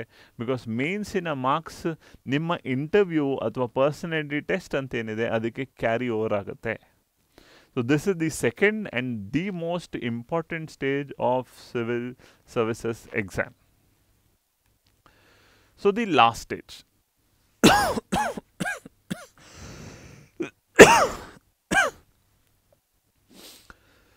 The last stage. The last stage is personality test. And in common parlance, ನಮ್ಮೆಲ್ಲರೂ ಗೊತ್ತಿರೋ ಹಾಗೆ ನಾವು ಇದೇನಂತ ಕರಿತೀವಿ, ಇಂಟರ್ವ್ಯೂ ಅಂತ ಕರಿತೀವಿ. ಈ ಇಂಟರ್ವ್ಯೂ ದೇಶದಲ್ಲಿ ನಡೆಯೋ ಎಲ್ಲ ಇಂಟರ್ವ್ಯೂಗಳಿಗೂ ಒಂದು ರೀತಿಯಲ್ಲಿ ಇದು ಅತ್ಯುನ್ನತವಾದ ಇಂಟರ್ವ್ಯೂ. ಯಾಕೆ ಅಂತಂದರೆ ಇದು ಡೆಲ್ಲಿಯಲ್ಲಿ ನಡೆದು UPSC ಅನ್ನೋ ಒಂದು ಕಾನ್ಸ್ಟಿಟ್ಯೂಷನಲ್ ಬಾಡಿ ಈ ಇಂಟರ್ವ್ಯೂನ ಕಂಡಕ್ಟ್ ಮಾಡುತ್ತೆ. ಇವತ್ತಿನ ಸೀಸನ್ಲಿ ಈಗ ಆ್ಯಕ್ಚುಲಿ ಇಂಟರ್ವ್ಯೂಸ್ ನಡೀತಾ ಇದೆ. ಡೆಲ್ಲಿಯಲ್ಲಿ UPSC ಅನ್ನೋ ಬೋರ್ಡ್ ಆ ಪ್ರತಿಯೊಂದು ಸುಮಾರು 8ರಿಂದ 10 ಬೋರ್ಡ್ ಕೂರಿಸಿ ಪ್ರತಿಯೊಂದು ಬೋರ್ಡು ಕೂಡ ಒಬ್ಬ UPSC ಮೆಂಬರ್ನ ಬೋರ್ಡ್ ಚೇರ್ಮನ್ ಆಗಿ ಇಲ್ಲಿ ಅಕಾಡೆಮಿಷಿಯನ್ಸ್ ಇರ್ತಾರೆ, ಫಾರ್ಮರ್ ಬ್ಯೂರೋಕ್ರಾಟ್ಸ್ ಇರ್ತಾರೆ ಆ್ಯಂಡ್ ಸೀನಿಯರ್ ಸರ್ವಿಂಗ್ ಮೆಂಬರ್ಸ್ ಇರ್ತಾರೆ. ಇವರು ಬಂದು ನಿಮಗೆ ಹೈಯೆಸ್ಟ್ ಲೆವೆಲಲ್ಲಿ ಇಂಟರ್ವ್ಯೂ ಕಂಡಕ್ಟ್ ಮಾಡಿ ನಿಮ್ಮ ಪರ್ಸ್ನಾಲಿಟಿನ ಒಂದು ಹೋಲಿಸ್ಟಿಕ್ ಮ್ಯಾನರಲ್ಲಿ ಜಡ್ಜ್ ಮಾಡುವಂಥ ಒಂದು ಅವಕಾಶ ಇದು. ಇಲ್ಲಿ ನಿಮಗೆ 275 ಮಾರ್ಕ್ಸ್ಗೆ ನಿಮ್ಮ ಇಂಟರ್ವ್ಯೂನ ಜಡ್ಜ್ ಮಾಡಿ ಆ ಮಾರ್ಕ್ಸನ್ನು ನಿಮ್ಮ ಫೈನಲ್ ಮೇನ್ಸ್ ಮಾರ್ಕ್ಸ್ ಏನಿದೆ ಅದಕ್ಕೆ ಆ್ಯಡ್ ಮಾಡಿ ಫೈನಲ್ ರ್ಯಾಂಕ್ಸ್ ಅನೌನ್ಸ್ ಆಗುವಂಥ ಸಂಭವ. So this is how the overall picture works. So interview also becomes crucial because ಮೇನ್ಸಲ್ಲಿ ನೀವು ತಗೊಂಡಿರೋ ಮಾರ್ಕ್ಸ್ ಜೊತೆಗೆ ಇಂಟರ್ವ್ಯೂ ಮಾರ್ಕ್ಸ್ ಕೂಡ ಆ್ಯಡ್ ಆಗಿ ನಿಮ್ಮ ಫೈನಲ್ ರ್ಯಾಂಕಿಂಗ್ ಡಿಸೈಡ್ ಆಗುತ್ತೆ. ಸೊ ಪ್ರತಿಯೊಂದು ಸರ್ವಿಸ್ಗೆ ನೀವು ಆಯ್ಕೆ ಆದಾಗ ಆ ಸರ್ವಿಸ್ಗೆ ಅವ್ರದ್ದೇ ಆದ ಒಂದು ಘನತೆ ಇದೆ, ಗೌರವ ಇದೆ ಆ್ಯಂಡ್ ಟ್ರೈನಿಂಗ್ ನಡೆಯುತ್ತೆ ಅವ್ರದ್ದೇ ಆದ ಟ್ರೈನಿಂಗ್ ಸೆಂಟರ್ಗಳಲ್ಲಿ. IASನವರು ಮಸೂರಿಯಲ್ಲಿ ಟ್ರೈನಿಂಗ್ ಮಾಡ್ತಾರೆ, ಫಾರೆಸ್ಟ್ ಸರ್ವಿಸ್ನವರು ಡೆಹ್ರಾಡೂನಲ್ಲಿ ಟ್ರೈನಿಂಗ್ ಮಾಡ್ತಾರೆ, ಪೊಲೀಸ್ ಅಕಾಡೆಮಿಯಲ್ಲಿ ಹೈದರಾಬಾದಲ್ಲಿದೆ, ಸೊ ಅವ್ರು ಹೈದರಾಬಾದಲ್ಲಿ ಟ್ರೈನಿಂಗ್ ಮಾಡ್ತಾರೆ. ಪ್ರತಿ ಟ್ರೈನಿಂಗ್ ಕೂಡ ಸುಮಾರು 1 ರಿಂದ 1.5 ವರ್ಷಗಳ ಕಾಲ ನಡೆಯುತ್ತೆ. ಫಾರಿನ್ ಸರ್ವಿಸ್ ಒಂದಕ್ಕೆ 2 ವರ್ಷಗಳಿಗೆ ಮೀರಿ ಟ್ರೈನಿಂಗ್ ಇದೆ. ಸೊ ಈ ಟ್ರೈನಿಂಗ್ ಟೈಮಲ್ಲಿ ಆಲ್ ಇಂಡಿಯಾ ಲೆವೆಲ್ ಮೂಮೆಂಟ್ ಇರುತ್ತೆ. ಟ್ರೈನಿಂಗಲ್ಲಿ ಪ್ರತಿಯೊಂದು ಅಂಶಗಳನ್ನು ಕಲಿತಾರೆ. ಫೈನಲಾಗಿ ಹೋಗಿ ದೇಶದ ರಾಷ್ಟ್ರಪತಿಗಳನ್ನು ಮೀಟ್ ಮಾಡಿ, ಬಿಕಾಸ್ ನಿಮ್ಮನ್ನು ಅಪಾಯಿಂಟ್ ಮಾಡೋ authority the president of India. So this is one picture where all the that year's IPS officers have met the President of India, the former President Pranab Mukherjee ಇರುವಂಥ ಒಂದು ಚಿತ್ರ. ರಾಷ್ಟ್ರಪತಿ ಭವನ್ನ ದರ್ಬಾರ್ ಹಾಲ್ ಅಲ್ಲಿ ನಡೆದಿರುವಂಥ ಒಂದು photo ಶೂಟ್ನ ಒಂದು ಚಿತ್ರ. So why is this exam becoming such important or why is it such challenging ಅಂದರೆ ಪ್ರತಿ ವರ್ಷ ಈ ಎಕ್ಸಾಮ್ಗೆ ಇಷ್ಟಪಟ್ಟು ಆಸ್ಪೈರ್ ಮಾಡೋರು ಸುಮಾರು 5 ಲಕ್ಷ ಜನ. ರೈಟ್, ಅಪ್ಲೈ ಮಾಡೋರು ಎಷ್ಟು ಜನ ಅಂತ ನೋಡಿದಾಗ ಸುಮಾರು 6 ರಿಂದ 8 ಲಕ್ಷ ಅಪ್ಲಿಕೇಶನ್ಸ್ ಬರುತ್ತೆ. ಬಟ್ ಬರೆಯೋರ ಸಂಖ್ಯೆ 4, 3, 4.5, 5 ಈ ಥರ ವೇರಿ ಆಗ್ತಾ ಸುಮಾರು 5 ಲಕ್ಷ ಜನ ಎಕ್ಸಾಮ್ಗೆ ಬರೀತಾರೆ, ಅಂದರೆ ಫಸ್ಟ್ ಸ್ಟೇಜ್ ತಗೋತಾರೆ. ಪೋಸ್ಟ್ ಆ್ಯಕ್ಚುಲಿ ಇರೋದು 700, 750ರಿಂದ 800,000 ಪೋಸ್ಟ್ ತನಕ ಇರುತ್ತೆ. ಈಗ ನೋಡಿ, 1,000 ಪೋಸ್ಟ್ ಇರೋವಂಥ ಎಕ್ಸಾಮ್ಗೆ ಸುಮಾರು 3 ರಿಂದ 4 ಲಕ್ಷ ಜನ ಫಸ್ಟ್ ಸ್ಟೇಜಲ್ಲಿ ಎಕ್ಸಾಮ್ ಬರೀತಾರೆ ಅಂತಂದರೆ look at the challenging R the competitive nature of the exam. So every time there is continuous competition that is adding on to this stage and the exam as such. And ನಿಮ್ಮ ಐಡಿಯಾನ ಅಥವಾ ನೀವು ಕಲಿತಾ ಇರೋ ಒಂದು ಗುಣಮಟ್ಟನ ನೀವು ಮತ್ತಷ್ಟು ಏರಿಕೆ ಮಾಡ್ತಾನೆ ಇರಬೇಕಾಗತ್ತೆ. So challenge, yes, there is very high competition. It requires a lot of hard work and perseverance. Exam process is long. Now this is important. Why? ನೀವು ಬೇರೆ ಯಾವುದೇ ಒಂದು ಎಕ್ಸಾಮ್ ತೊಗೊಂಡ್ರು ನೀವು ಇವತ್ತು ಬರೀತೀರಾ, 3 ತಿಂಗಳ ನಂತರ ಮತ್ತೊಂದು ಎಕ್ಸಾಮ್ ನಿಮಗೆ ಸಿಗೋ ಅವಕಾಶ ಇರುತ್ತೆ. GRE ಆಗ್ಬೋದು, GMAT ಆಗ್ಬೋದು. But this is one exam where you have to wait almost entire year, right? So ಆ ಎಕ್ಸಾಮ್ ಪ್ರಾಸೆಸ್ನ ನೀವು ನೋಡೋದಾದರೆ ಆ ಪ್ರಾಸೆಸ್ಸಲ್ಲಿ you can see that we have seen you. So you see that there are 3 stages to the exam. ನೀವು prelims clear ಮಾಡಿದ್ದೀರಾ ಅಂತಂದರೆ ಪ್ರಿಲಿಮ್ಸಿಂದ ನೀವು ಮೇನ್ಸಿಗೆ ಬರ್ತೀರಾ. ಬಟ್ ಪ್ರಿಲಿಮ್ಸ್ ಕ್ಲಿಯರ್ ಮಾಡಿಲ್ಲ ಅಂತಂದರೆ you will all the way have to write prelims and that happens the year back. So prelims clear ಮಾಡಿದ್ರೆ mains, prelims clear ಮಾಡಿಲ್ಲ ಅಂದರೆ ನೀವು 1 ವರ್ಷ ಕಾದು ನಂತರ ನೆಕ್ಸ್ಟ್ ವರ್ಷ ಪ್ರಿಲಿಮ್ಸ್ ಬರೀತೀರಾ. ಪ್ರಿಲಿಮ್ಸ್ ಕ್ಲಿಯರ್ ಮಾಡಿ ಮೇನ್ಸ್ ಬರೀತೀರಾ, ಮೇನ್ಸ್ ಕ್ಲಿಯರ್ ಮಾಡಿದಾಗ ಇಂಟರ್ವ್ಯೂಗೆ ಬರ್ತೀರಾ. ಬೈ ಮಿಸ್ಟೇಕ್ ಮೇನ್ಸ್ ಕ್ಲಿಯರ್ ಆಗಲಿಲ್ಲ ಅಂದರೆ you have to write prelims once again prelims ಒಂದ್ಸತಿ ಕ್ಲಿಯರ್ ಮಾಡಿದೆ ಅಂದರೆ ಮತ್ತೆ ನಿಮಗೆ ಮೇನ್ಸ್ ಬರೆಯೋ ಅವಕಾಶ ಸಿಗಲ್ಲ, ಮತ್ತೆ ನೀವು ಪ್ರಿಲಿಮ್ಸ್ ಬರೆದು ಬರಬೇಕು. That makes the exam process challenging. Okay, so ಇದು ಒಂದು ವರ್ಷದ ಎಕ್ಸಾಮ್ ಪ್ರಾಸೆಸ್. ಸೊ ಆ ದೃಷ್ಟಿಕೋನದಿಂದ this becomes a very long exam process. So a lot of patience, a lot of perseverance that this exam demands. So I given you ಒಂದು ಪ್ರಶ್ನೆ ಅಂತ ತಗೊಂಡಿದ್ದೀನಿ. ಇದು UPSC ತನ್ನ ಎಕ್ಸಾಮಲ್ಲಿ ಕೇಳಿದ ಪ್ರಶ್ನೆ. ಆ್ಯಂಡ್ ಸಿ ದಟ್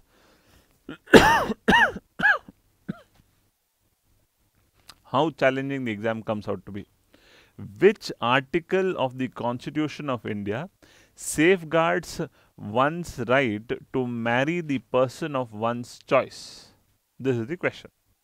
So, ನಿಮಗೆ ಇಷ್ಟ ಆಗೋರ್ನ ಮದುವೆ ಆಗೋದಕ್ಕೆ ನಿಮಗೆ ಅಧಿಕಾರ ಕೊಡುವಂಥ ಮೂಲಭೂತ ಹಕ್ಕು ಯಾವುದು ಅನ್ನೋ ಒಂದು ಪ್ರಶ್ನೆ ಕೇಳ್ತಾ ಇದೆ. Which article of the constitution of India safeguards one's right to marry the person of one's choice.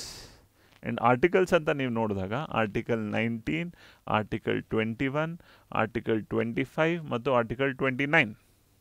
So ಈ 4 ಆರ್ಟಿಕಲ್ನ ಅವರು ಆಪ್ಷನ್ಸ್ ಅಂತ ಕೊಟ್ಟಾಗೂ ಕೂಡ ಅಲ್ಲಿ ನೋಡಿ ಎಷ್ಟು ನೀಟಾಗಿ, ಅಂದರೆ the way they want it. Article 19 is about right to freedom. So ನನಗೆ ಇಷ್ಟ ಆದವ್ರನ್ನ ನನಗೆ ಮದುವೆ ಆಗೋದಕ್ಕೆ ನನಗೆ ಫ್ರೀಡಮ್ ಇದೆ, so it is freedom. So ಅದು ಕೂಡ ಇರ್ಬೋದು ಅನ್ಸುತ್ತೆ. Article 21 is right to life and liberty. So it is my life and liberty and the expanded idea of right to life and liberty. So that is the article. Article 25 deals with religious rights. So religion, propagation of religion, practice. So Hindu marriage code, Islam marriage code, so ಆ basis ಮೇಲೂ ಕೂಡ ಇರ್ಬೋದು. That may also be the answer. 29 ಅಂತ ನೋಡಿದಾಗ cultural and educational rights. Marriage and culture are closely intertwined. That may also be the answer. So options ಕೂಡ ಇಷ್ಟೇ close ಆಗಿರುತ್ತೆ. And ಪ್ರಶ್ನೆ ಕೂಡ ನೋಡಿ, this is no rocket science. Once again, this is a question which any common man with general knowledge should understand, right? So ಇಂಥ ಒಂದು ಟೈಮಲ್ಲಿ ನೀವು ಹೇಗೆ ಆ ಪ್ರಶ್ನೆನ ನಿಮಗಿರೋ ನಾಲೆಜಲ್ಲಿ ಅಪ್ಲೈ ಮಾಡಿ ಆನ್ಸರ್ ಮಾಡ್ತೀರಾ ಅನ್ನೋ ಒಂದು ಡಿಮಾಂಡನ್ನು UPSC ಯೋಚನೆ ಮಾಡಿ. That is why end of the day it comes to thinking. So ಸಾಕಷ್ಟು ಬಾರಿ ನಾವು ನಿಮಗೆ ಟ್ರೈನಿಂಗ್ ಅಥವಾ ಕೋಚಿಂಗ್ ಅಂತ ಕೊಡುವಾಗ what do we say is, ನೀವು ಬರ್ಕೊಳೋ ಬುಕ್ಸನ್ನು ಎಂಪವರ್ ಮಾಡಬೇಡಿ ಅಥವಾ ಉರು ಹೊಡೆಯೋದ್ರ ಬಗ್ಗೆ ಎಂಪವರ್ ಆಗಬೇಡಿ. ನಿಮ್ಮ ಮನಸ್ಸು ಅಥವಾ ನಿಮ್ಮ ಮೈಂಡನ್ನು ಎಂಪವರ್ ಮಾಡಿ. Because end of the day ಎಕ್ಸಾಮ್ಗೆ ಹೋಗೋ ಅಂಥದ್ದು ನಿಮ್ಮ ಮೈಂಡ್. ಅದನ್ನು ಎಂಪವರ್ ಮಾಡಿದಷ್ಟು ನೀವು ಯಾವುದೇ ಒಂದು ಪ್ರಶ್ನೆ ನೋಡಿದಾಗ ಆ ಪ್ರಶ್ನೆನ ಎಕ್ಸಾಮ್ ಡಿಮಾಂಡಿನ ತಕ್ಕ ಹಾಗೆ ನೀವು ಅಪ್ಲೈ ಮಾಡಿ ಎನ್ರಿಚ್ ಮಾಡ್ತೀರಾ. That becomes important. That is the idea that we are looking at. Okay, so okay, let's see what is the answer. The answer for this question is, guess ಮಾಡಿ, ನಿಮ್ಮದೇ ಮೈಂಡಲ್ಲಿ guess ಮಾಡಿ. UPSC ಈ ಪ್ರಶ್ನೆ ಕೇಳಿದೆ, right? 2019 ಎಕ್ಸಾಮಲ್ಲಿ ಈ ಪ್ರಶ್ನೆ ಬಂದಿತ್ತು. And answer is article 21. It is right to life and liberty. So article 21, right to life and liberty is the answer that you are getting it. So going ahead, we have seen about the challenges to the exam. ಇದೇ ರೀತಿ state level ಯಾವ ಥರ exam, ಯಾವ ಥರ post, and the benefit in Karnataka is the same pattern comes down to the state level also. So ನೀವು KS ಮಾಡಬೇಕು ಅಂತಿದ್ರೂ ಕೂಡ ಇದೇ ರೀತಿ ಪ್ಯಾಟರ್ನ್ ಇದೆ. ಸೊ ಪ್ರಿಲಿಮ್ಸಲ್ಲಿ 2 ಪೇಪರ್ ಇರುತ್ತೆ. ಜನರಲ್ ಸ್ಟಡೀಸ್ 1 ಮತ್ತು ಜನರಲ್ ಸ್ಟಡೀಸ್ 2 ಅಂತ ಕರಿತೀವಿ. ಮೇನ್ಸಲ್ಲಿ ನಿಮಗೆ ಈಗ 9 ಪೇಪರ್ ಇದ್ದದನ್ನ 7 ಪೇಪರ್ ಮಾಡಿದ್ದಾರೆ. ಆಪ್ಷನಲ್ ಅನ್ನೋದನ್ನು KS ಮೇನ್ಸಲ್ಲಿ ಈಗ ತೆಗೆದಿದ್ದಾರೆ. ಆಪ್ಷನಲ್ನ ತೆಗೆದು ನಿಮಗೆ 5 ಪೇಪರ್ ಜನರಲ್ ಸ್ಟಡೀಸ್ ಇದೆ, right, which includes essay and 4 general studies paper. But syllabus ಅಲ್ಲಿ ಕರ್ನಾಟಕ ಓರಿಯೆಂಟೇಷನ್ ಇದೆ. Karnataka history, Karnataka geography, Karnataka specific ಆಗಿರೋಂಥ ಎಕನಾಮಿಕ್ಸ್ ಆ್ಯಂಡ್ ರಿಲೇಟೆಡ್ ಡೆವಲಪ್ಮೆಂಟ್ಸ್ನ ಎಸ್ಸೆಯಲ್ಲೂ ಕೂಡ ಕೇಳ್ತಾರೆ. ಸೊ ಕರ್ನಾಟಕ ಸ್ಪೆಸಿಫಿಕ್ ಟಾಪಿಕ್ಸ್ ಆಗಿ ನೀವು ಎಕ್ಸ್ಟ್ರಾ ಓದಬೇಕಾಗತ್ತೆ. ಆ್ಯಂಡ್ ಅದೇ ರೀತಿ ಅಲ್ಲಿ IAS IPS ಆದರೆ ಇಲ್ಲಿ ನೀವು AC revenue, deputy superintendent of police, AC commercial tax, tahsildar, ಈ ಥರ ಪೋಸ್ಟ್ಗಳನ್ನ ನೋಡ್ತೀರಾ. So we will address specific queries on all the larger sense, ಹೇಗೆ ಇದು ಮಾಡಬೇಕು ಅಂತ. ಕರ್ನಾಟಕ ಲೆವೆಲಲ್ಲಿ ಎಕ್ಸಾಮ್ ಬರೀತಾರೋ ಇದೇ ಬೆನಿಫಿಟ್. ಸೊ UPSC ಅಥವಾ ಸೆಂಟ್ರಲ್ ಲೆವೆಲ್ ಎಕ್ಸಾಮಲ್ಲಿ ನೀವು ಓದ್ತಾ ಇದ್ದಾಗ KPSCಗೂ ಕೂಡ ನಿಮ್ಮ ಪ್ರಿಪ್ರೇಷನ್ 80% ಮುಗಿಯುತ್ತೆ. ಇನ್ನೊಂದು 20% ಎಕ್ಸ್ಟ್ರಾ ಪ್ರಿಪ್ರೇಷನ್ನ ನೀವು ಆ ಕರ್ನಾಟಕ ರಿಲೇಟೆಡ್ ಟಾಪಿಕ್ಸ್ಗೆ ಹಾಕಿದಾಗ they'll be an immense effort that will get it. So we always suggest given the exam clarity, dates clarity ಎಲ್ಲ ಇರೋದ್ರಿಂದ, ಮೆರಿಟ್ ಓರಿಯೆಂಟೇಷನ್ UPSC ಅಲ್ಲಿ ಹೈ ಇರೋದ್ರಿಂದ, you should prepare yourself for UPSC exams. This the larger understanding. Let's come to the specific nature of what we are trying to do. India4IAS ಅನ್ನೋ ಒಂದು ಸಂಸ್ಥೆ ಕರ್ನಾಟಕದ ಮತ್ತು ದೇಶದ ಹಲವಾರು ಭಾಗಗಳಲ್ಲಿ ಯಾವುದೇ ಒಬ್ಬ ಯುವಕ ಅಥವಾ ಯುವತಿ IAS ಒಂದು ಕನಸು ಹೊತ್ತು ನಾನು ಮುಂದೆ ಒಬ್ಬ ಆಫೀಸರ್ ಆಗಬೇಕು ಅನ್ನೋರಿಗೆ ಒಂದು ದಾರಿದೀಪ ಆಗೋದಕ್ಕೆ ನಾವು ಇವತ್ತು ಹೆಜ್ಜೆ ಇಡ್ತಾ ಇದ್ದೀವಿ. ಆನ್ಲೈನ್ ಮತ್ತು ಆಫ್ಲೈನ್ ಎರಡೂ ಮಾಧ್ಯಮದಲ್ಲೂ ಕೂಡ ನಾವು ನಿಮಗೆ ಕೋಚಿಂಗ್ ತಲುಪಿಸಿ, we want to ensure every dream gets an opportunity. ನಿಮ್ಮಲ್ಲಿ ಪ್ಯಾಷನ್ ಅನ್ನೋದೊಂದು ಸ್ಟ್ರಾಂಗ್ ಆಗಿ ದೃಢವಾಗಿದ್ದರೆ ನಾವು ನಿಮ್ಮ ಜೊತೆ ನಿಂತು ಇದನ್ನು ಹೇಗೆ ಅಚೀವ್ ಮಾಡಬೇಕು ಅನ್ನೋದಕ್ಕೆ ರೈಟ್ ಓರಿಯೆಂಟೇಷನ್ ಮತ್ತು ರೈಟ್ ಗೈಡೆನ್ಸ್ ಕೊಡೋ ನಿಟ್ಟಿನಲ್ಲಿ ನಾವು ಮುನ್ನೋಗ್ತೀವಿ. ಬಿಕಾಸ್ ಸ್ಪೂನ್ ಫೀಡಿಂಗ್ ಅನ್ನೋದು ಈ ಎಕ್ಸಾಮ್ ಪ್ರಾಸೆಸ್ಗೆ ಬೇಕಾಗಲ್ಲ, ಬಟ್ ಹ್ಯಾಂಡ್ ಹೋಲ್ಡಿಂಗ್ ಬೇಕಾಗತ್ತೆ. ಆ ಹ್ಯಾಂಡ್ ಹೋಲ್ಡಿಂಗ್ ನಾವು ನಿಮ್ಮ ಜೊತೆ ಹೆಜ್ಜೆ ಹೆಜ್ಜೆಗೆ ನಿಂತು ಹೆಗಲಿಗೆ ಹೆಗಲು ಕೊಟ್ಟು ಹೇಗೆ ಓದಬೇಕು, ನೀವು ಹೇಗೆ ಓದ್ತಾ ಇದ್ದೀರಾ, ನೀವು ಓದೋ ಸ್ಟೇಜಲ್ಲಿ ಆಗೋವಂಥ ಕಷ್ಟ ಆಗ್ಬೋದು, ಅಥವಾ ಸಬ್ಜೆಕ್ಟ್ಸ್ನ ಅರ್ಥ ಮಾಡ್ಕೊಳೋದ್ರಲ್ಲಿ ಆಗೋವಂಥ ಚಾಲೆಂಜಸ್ ಇರ್ಬೋದು, ಓದಿರೋದನ್ನು ನೆನ್ಪಿಟ್ಕೊಳೋ ದೃಷ್ಟಿಯಲ್ಲಿ ನಿಮ್ಗೆ ಆಗೋವಂಥದ್ದು ಪ್ರತಿಯೊಂದೂ ಕೂಡ ಬೇಸಿಕ್ ಲೆವೆಲಿಂದ ಪಾಠ ಮಾಡೋದಾಗಲಿ, ಮೆಂಟರ್ಶಿಪ್ ಕೊಡೋದಾಗಲಿ, ನಿಮಗೆ ಸಿಗಬೇಕಾಗಿರೋ ಪ್ರತಿಯೊಂದು ಗೈಡೆನ್ಸ್, ಮಾಕ್ ಟೆಸ್ಟ್ ಕೂಡ ಮಾಡಿ, ನಿಮ್ಮ ಟೆಸ್ಟಲ್ಲಿ ನೀವು ಮಾಡುವಂಥ ಮಿಸ್ಟೇಕ್ಸ್ನ ತಿದ್ದಿ, ಆ ತಿದ್ದುವಂಥದ್ರಲ್ಲಿ ಸಣ್ಣ ಸಣ್ಣ ವೇರಿಯೇಷನ್ಸ್ ತಂದು ನಿಮಗೆ ಇಂಪ್ರೂವೈಸೇಷನ್ ಮಾಡೋದಲ್ಲಿ India4IAS ನಿಮ್ಮ ಜೊತೆ ಪ್ರತಿ ಹೆಜ್ಜೆಯಲ್ಲಿರುತ್ತೆ. ಸೊ ಕರ್ನಾಟಕದ ಯಾವುದೇ ಭಾಗದಲ್ಲಿ ನೀವಿದ್ದು ನಿಮಗೆ IAS ಅಥವಾ KSನ ಕನಸಿದ್ದರೆ ನೀವು ನಮ್ಮ ಕದ ತಟ್ಟಿ ನಾವು ನಿಮ್ಮ ಜೊತೆಗಿರ್ತೀವಿ. ಪ್ರತಿ ಹೆಜ್ಜೆಯಲ್ಲೂ ಕೂಡ ನಿಮ್ಮ ಕನಸಿಗೆ ಒಂದು ದೃಷ್ಟಿ ನೀಡೋಣ, ಒಂದು ದಾರಿ ತೋರಿಸೋಣ. ನಾವು ನಿಮ್ಮ ಜೊತೆಗಿದ್ದೀವಿ. ಯಾವುದೇ ವಿಷಯ ಕೂಡ ನಿಮ್ಮ ಕನಸಿಗೆ ಅಡ್ಡಿ ಆಗದೇ ಇರಲಿ.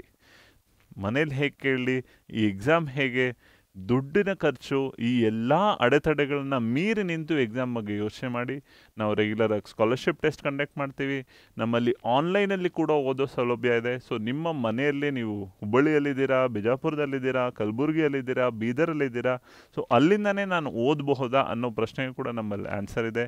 ಸೊ ನಂಬರ್ಸ್ ನೋಡ್ತೀರಾ ನೀವು, 9902404443, 9902504443. ಸೊ ಈ ನಂಬರ್ಸ್ಗೆ ಕಾಲ್ ಮಾಡಿ.